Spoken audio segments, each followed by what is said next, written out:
I was born in Pennsylvania to John and Laureen Grimm. And my dad, he was an excellent carpenter. And we had a little farm there, and he farmed a few cows and some sheep and chickens and that sort of thing. And he just absolutely fell in love with Konnarock.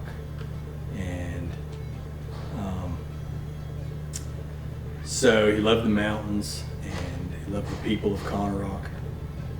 And then he comes back, and eventually he loads us all up. He bought an old school bus at an auction sale and transformed that thing into a camper. Put a wood stove in it, had a pipe going out the window and everything, and on the side of it he wrote "Konnarock or bust" on the side of the school bus. And so we loaded up all of our belongings, and off to Konnarock we came. Out in the bus and stayed with neighbors until the house was built.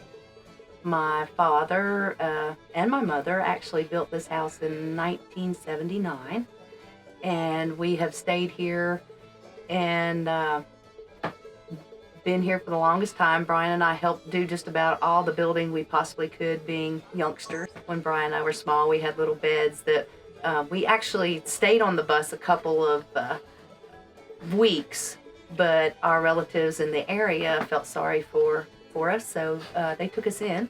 And my dad had previously built a camper, a slide-on camper, that would go on an old Ford truck, and that's what we used actually to go to all the fiddlers conventions growing up as kids.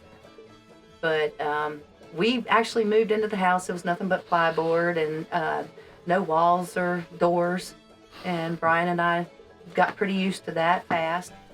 It was fun and a lot of dirt and a lot of hard work and sweat and labor to get the house built, but my dad was an extremely phenomenal carpenter, and my grandfather would come down and start playing fiddle, usually around wintertime when he was off from work, and that kind of made my brother and I start playing music.